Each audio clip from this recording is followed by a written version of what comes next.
Well, thank you very much, Dana, for the introduction, and thank you to the Tyndall Centre for inviting me. The talk is about how did we get into a situation where fossil fuel consumption has grown to the extent where it's causing so much damage, and why has it continued to grow even after the scale of the damage became generally recognised after the discovery in the late 1980s of global warming and the causal role of greenhouse gas emissions.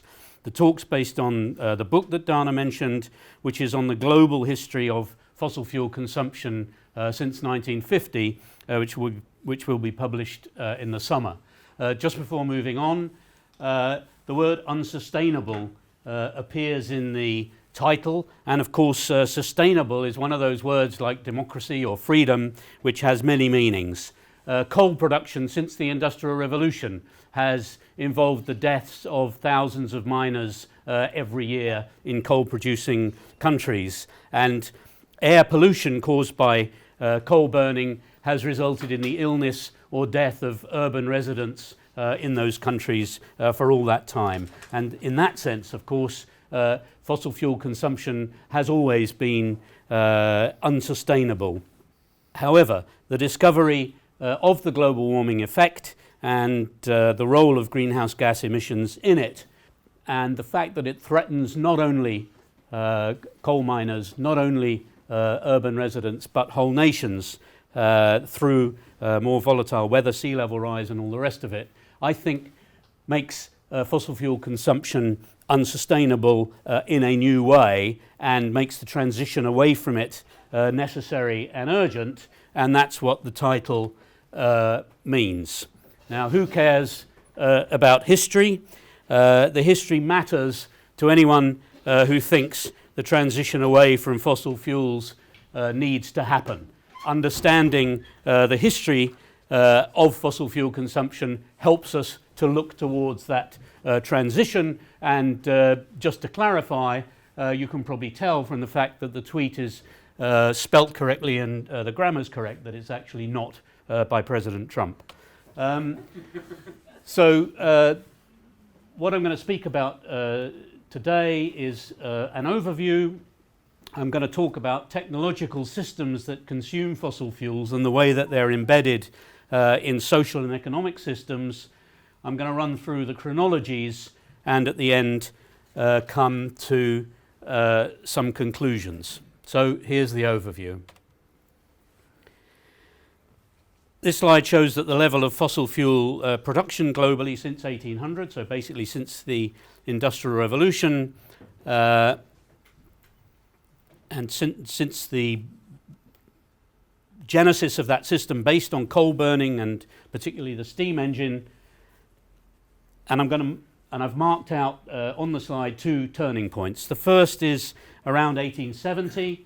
Not only did consumption rise very substantially, so more or less doubling between the 1860s and the 1880s, but in that period we had the so-called Second Industrial Revolution, when a group of technologies came into use that really expanded fossil fuel consumption, and many of which underlie the technologies that consume fossil fuels today. So the steam turbine used to produce electricity, the electricity networks, and the internal combustion engine date from this period. And shortly after that, really as a byproduct of the production of poison gas during the First World War, came the first fabrication of chemical fertilizers for agriculture.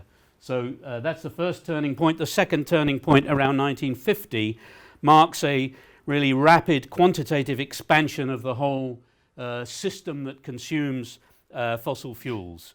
So in the 1960s, global fossil fuel production and consumption was about 3 times the level of the 1940s. In the 2000s, about 7 times the level of the 1940s.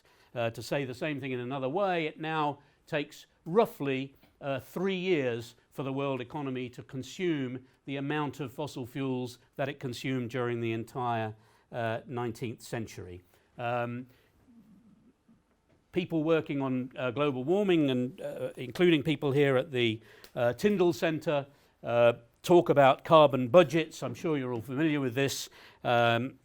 the amount of carbon that can be poured into the atmosphere before global warming hits dangerous levels, and depending on what you think dangerous is and what the dangerous level is, at the current rate of consumption we will use up that budget sometime between the mid-2020s and the mid-2030s.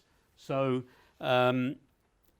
this hugely expanded level of consumption fits with a concept advanced by Earth system researchers of a great acceleration in the late 20th century of the impacts of human activities of all kinds on our ecological surroundings, and I think that's a useful way of looking at it. This is the consumption of commercially traded energy products over about the last half century. There are small rows there showing hydro and other renewables and nuclear, but most of this is fossil fuels. The blues and the purples at the bottom are the OECD countries, which I'll call the rich countries, and the others are the reds and yellows, the countries outside the rich world. And what's striking, you can see the marker, the 1992 Rio Agreement, when the world's governments gathered and acknowledged that something had to be done to reduce fossil fuel consumption, and consumption growth not only continued after that, but accelerated. So what are the drivers of that growth? In the front section of the IPCC reports, it states that population growth and economic growth are the main drivers. And I want to put a case that that's wrong, and that while there's a clear causal relationship between economic growth and fossil fuel consumption growth, the influence of population growth is very indirect and mediated by other factors, because individual consumers are at the end of these technological systems. The graph on the left is China, where energy consumption has long been growing faster than population, and took a particular upswing in the early 2000s, not because there was any change in the rate of population growth, but because the industrial boom began and the associated urbanization and large-scale population movement towards those areas on the eastern coast where the industrial activity goes on. We also know from research in India that the addition of hundreds of millions of people to the electricity networks in the last 30 years or so has caused far less extra fossil fuel consumption in India than the growth of urban industry and higher consumption by urban fuel users. So very little correlation between population growth and fuel consumption. There is correlation between economic growth and fuel consumption. I want to try to break down what is meant by economic growth and look at how fossil fuels are consumed in the course of economic activity. And I think to do that, we need to start with the technologies. So this is the just a representation of the categories that researchers use to show the changing forms of energy in the technological systems now dominant in society. I'm sure there are physicists here. Any physicist will tell you that energy is neither produced nor consumed. It changes its form, and when non-scientists like me talk about it being consumed, we merely mean that it's going from one form to another in the system. So just to run through the categories for any of you who aren't already familiar with this. I'm looking at the audience and thinking that most of you already are, but so to take the example of oil, the primary energy, the oil coming out of the ground, goes to the refinery. Among other products, out of the refinery comes petrol. The petrol goes into the car engine. That engine turns it into motive power, acceleration, overcoming air resistance, etc. Useful energy. That provides an energy service to get from one place to the other. Researching this as a historian, what struck me is that the research of energy flows itself has a history, and that in the 1970s, after the oil price shocks and under the influence of environmentalism, researchers began to focus on the relationship of those energy services at the end with the forms of energy that supplied those services. and began to look at opportunities for conservation in the rich world after the Second World War, really for the first time, because before that energy had been apparently unlimited and apparently cheap. That changed, and then serious research began on whether the energy services required were provided most effectively by the technological systems that provided them.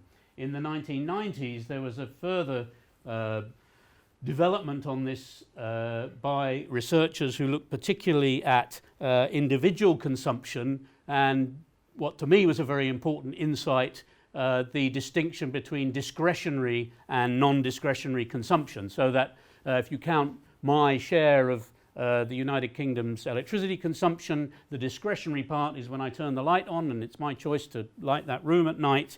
But there's also a non-discretionary part. I don't get to choose how the streets are lit, how the office blocks that leave their lights on are lit, how the centralized power station based system works in general, with the wastes and inefficiencies that are inherent to it. And researchers bracketed all that under non-discretionary consumption. And it's noticeable that this distinction is all too often pushed into the background, partly perhaps because it disrupts narratives that focus on consumers' individual responsibility rather than on these technological systems. The other thing that's clear from looking at the history of this research is that the engineers have known all along that these systems can be not only energy intensive but even wasteful, and they've understood what is wrong with them.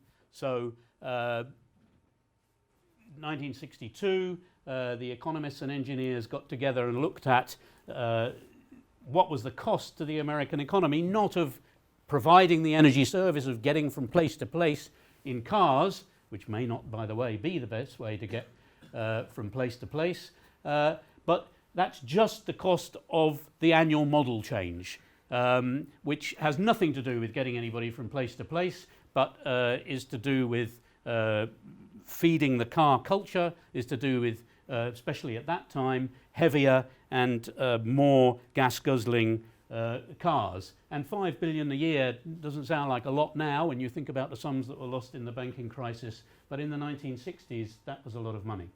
The next example was from Amory Lovins,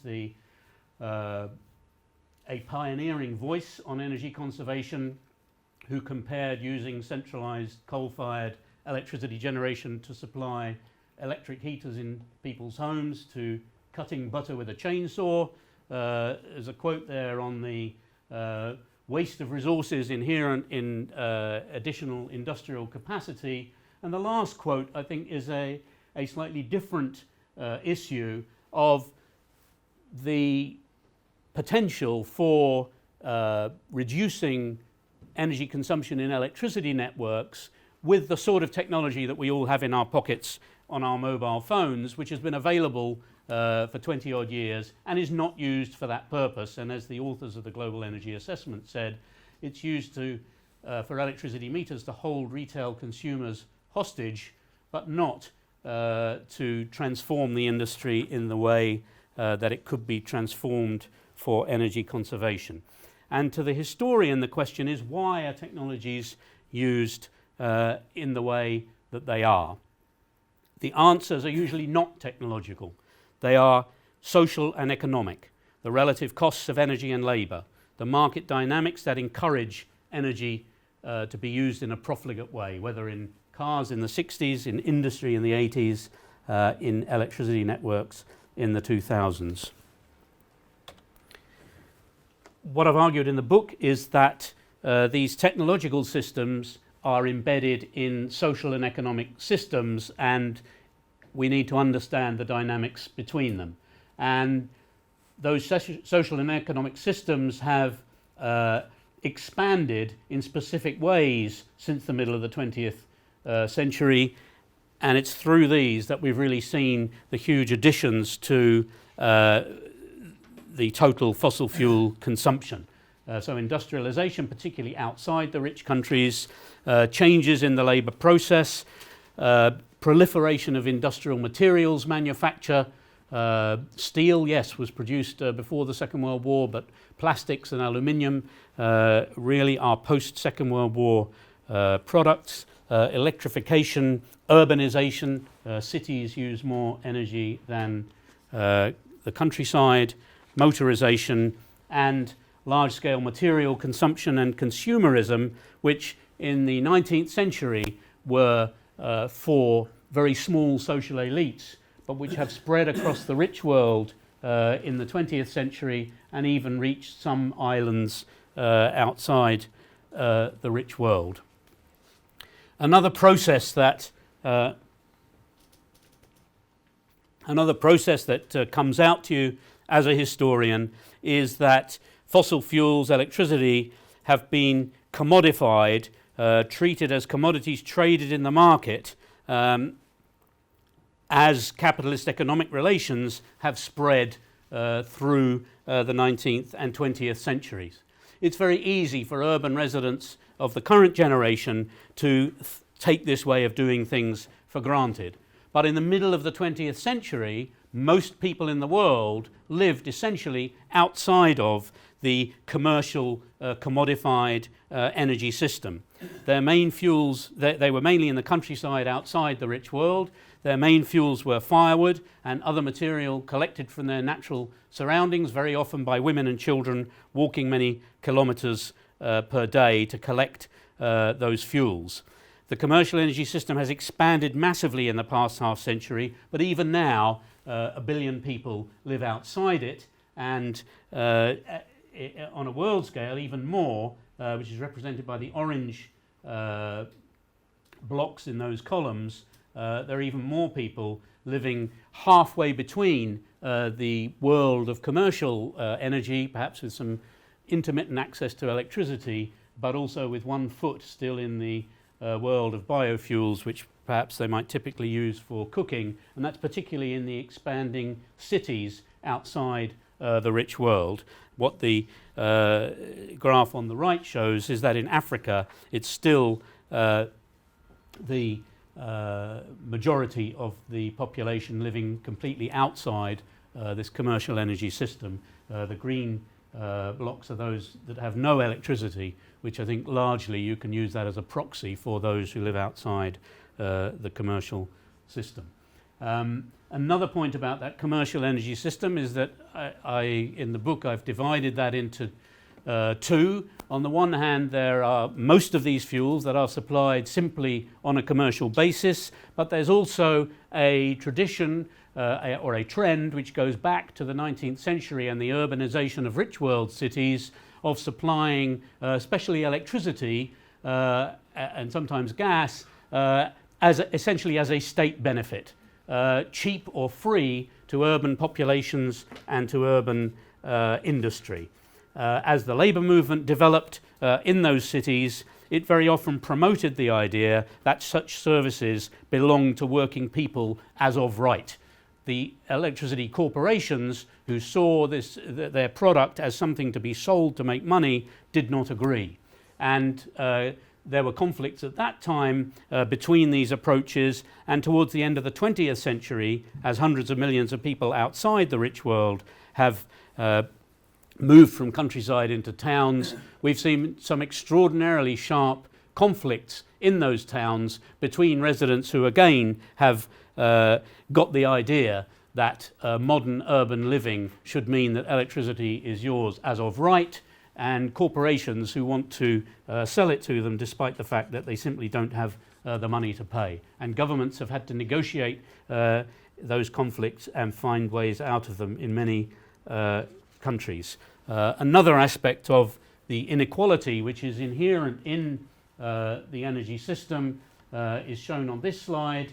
So in these pairs of columns, the left-hand ones are Nigeria's own energy use. The right-hand, and they're measured by energy content rather than by money. So the right-hand columns are the oil that's exported What's the total crude oil production? The little grey bit is the crude oil that's used domestically. The black bars are the crude oil that's exported from Nigeria, and on the left hand of the three pairs, as you can see, the majority of fuel consumption within Nigeria is in the category used by the IEA, hydro and other renewables, which in Nigeria's case is 99% biofuels from the countryside.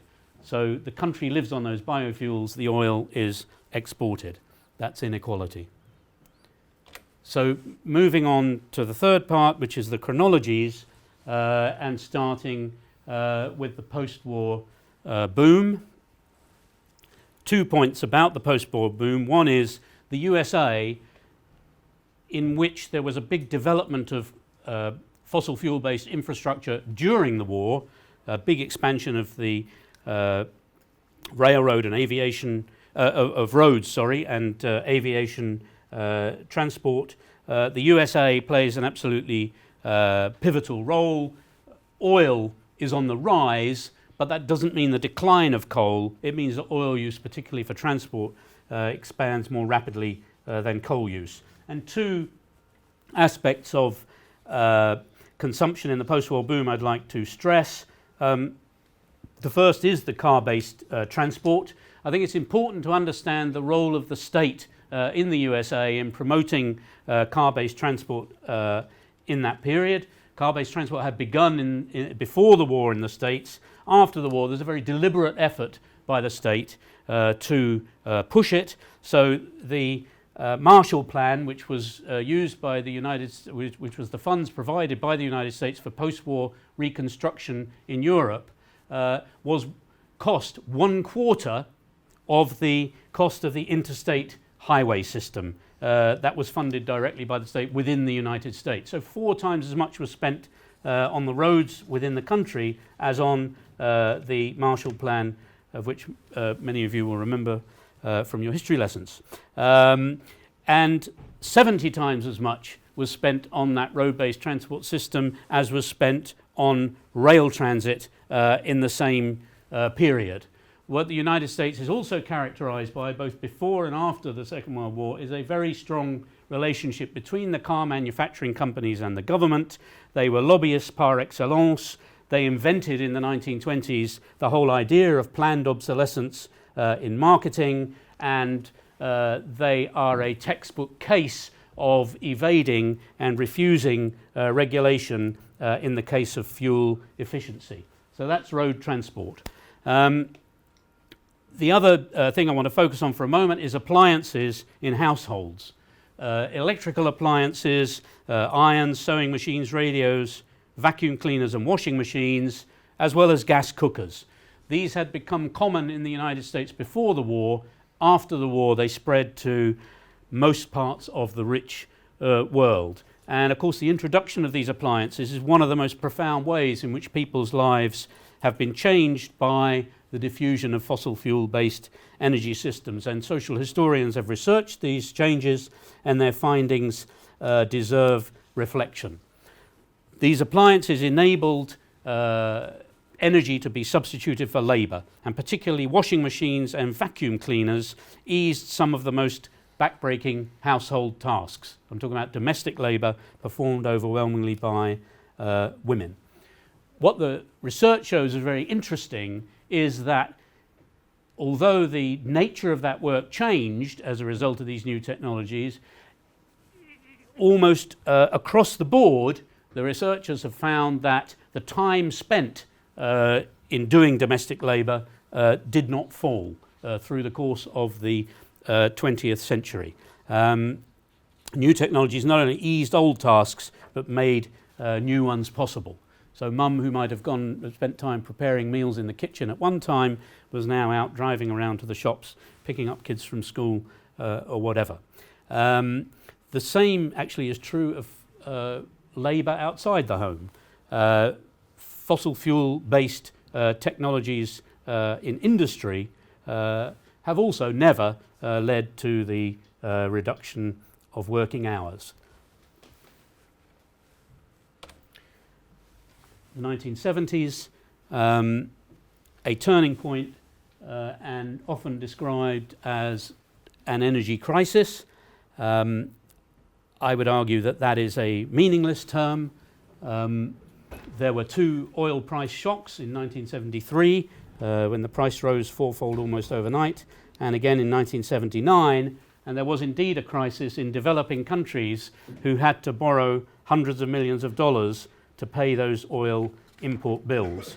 There was a crisis that I think was much less real for rich world consumers, whether individuals, corporations or governments, who had to adjust to higher petrol prices but no genuine shortages. Finally, there was a crisis of perception and policy. Governments realised that oil supplies really were not unlimited or cheap, and serious political attention began to be paid to energy conservation. In the 1980s, just to stress that even in the year 2000, of the total global fossil fuel consumption, 58% in the year 2000 was in the OECD countries, the rich countries with less than a quarter of the world population. But there were changes in those countries' economies and the way that these fuels were being consumed. There was a substantial improvement in efficiency from the mid-70s to the mid-80s in industry in rich countries. The improvement continued, not at the same pace, into the 1990s. But many of those efficiency gains, and it's quite hard for the economic historians to pin it down, but many of those gains are associated with the fact that energy-intensive industrial processes, such as production of steel, cement and aluminium, are exported to the global south.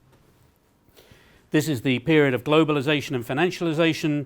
The structure of the economy changes, types of work change. It became more likely that people in the rich world would work at a computer than at a factory, although those computers were not as energy efficient as has often been claimed. The other thing that changed with the changing nature of work and was the nature of personal consumption. Working hours, as I've said, did not go down. The use of cars continued to rise in the rich world, along with labour-saving appliances such as freezers, dishwashers and microwaves. And this is the start not only of the takeaway culture, but also of the throwaway culture, when goods became cheaper to replace than to fix. And these were essential factors in the higher personal consumption by individuals that we see in the rich world in this period.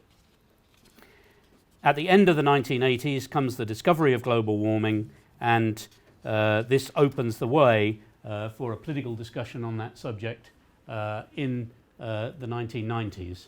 And before I come on to that, I want to say a bit about electrification, which is another really fundamental driver of fossil fuel consumption. So in the middle of the 20th century, the production of electricity accounted for 1/10 of global fossil fuel use. Today it's about 1/3. So this is a really important factor. Electrification has been done by the state in developing countries as a development priority. In the USSR and China, as well as in capitalist countries, electricity for industry and agriculture was prioritized over electricity for households. I'm also pretty sure from my reading that in no country in the world, not even the United States of America, did private companies electrify the countryside. It's not a profitable business. It was never done by private companies. It was either done by the state or has not been done at all. And this was a key factor in rising fossil fuel consumption through the whole period. So moving on to the 1990s, obviously this is a very big global overview that I'm trying to put together, and I think that in the 1990s it's politics that comes to the fore.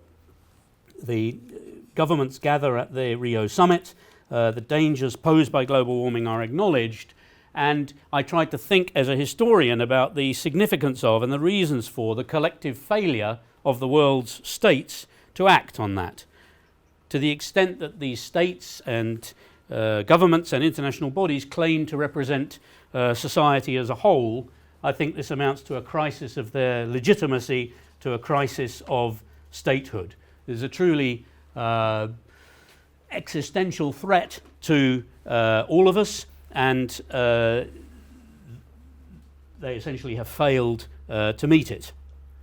The battle at the summit itself in 1992 was around the proposal for binding targets for reducing greenhouse gas emissions. The USA, its hegemony enhanced by the dissolution of the Soviet Union the previous year, worked successfully to block any binding targets, and as I think, again, everybody in this room knows, the approach that was adopted instead was voluntary targets to be achieved through market mechanisms. These were codified in the 1997 Kyoto Protocol, and over the last 20 years that approach has made arguably no impact on the global level of emissions. Where the voluntary targets have been achieved, this was not as a result of that treaty, but, for example, by the 2008 economic crisis, or such means of massaging figures as the sale of permits to pollute between countries. So how can we explain this disaster? Clearly neoliberalism, which was in its heyday, played a role.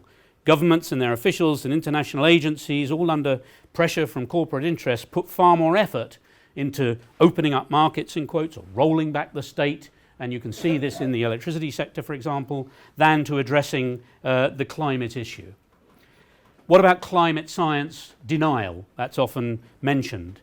I think it shouldn't be overstated. By the late 1990s, most of the oil companies and even some of the coal companies had largely dropped their overt support for denial and switched to greenwashing tactics. That denial continues to today. Of course, it's very dangerous and very pernicious, but I don't think it was the main factor in the failure of this Rio process. The predominant political approach of the European powers and the Democratic Party in the United States, and indeed the Chinese government, was to accept the science, but to insist that it was addressed through market mechanisms. So when we get to 1997 and there's a vote in the US Senate, 97 votes to nil, to reassert the policy of no binding targets, that's an alliance of climate science rejecting Republicans with market-focused Democrats. In the book, I've taken as a measure of government's commitments to reducing global warming and the success of the Rio process, the level of subsidies to fossil fuels.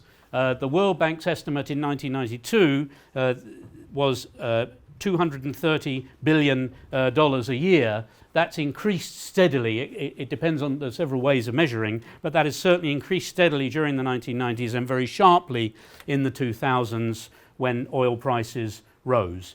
The other argument, of course, that took place at Rio was about the historical responsibility of the rich countries and whether they were trying to force the poor countries to foot the bill. One popular ruse that was used by them was to say it's all about deforestation. This is a commentary on that by Indian environmentalists.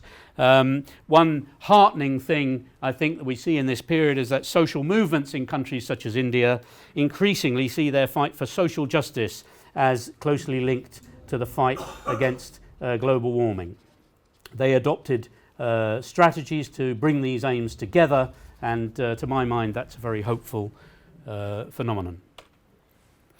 In the 2000s, China really is a crucial factor. The red line is China's commercial energy use overtaking the United States, and much of this fuel consumption was the production of energy-intensive goods for export, energy-intensive goods such as steel, aluminium, cement, and some manufactured goods. And this boom is a coal boom. This last slide shows the red line is fossil fuel consumption as a proportion of total commercial energy consumption, and I put this slide here to as a comment on the claims that we're just about to get into the transition away from fossil fuels.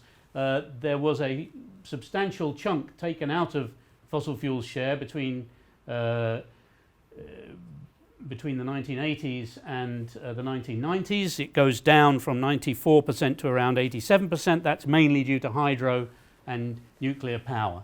You can see it goes down a couple of more percent to around 85% at the end of the 2000s, and that is mainly due to renewables. But the economy is still dominated by fossil fuels, consumption is still growing, and the transition away from them has hardly begun.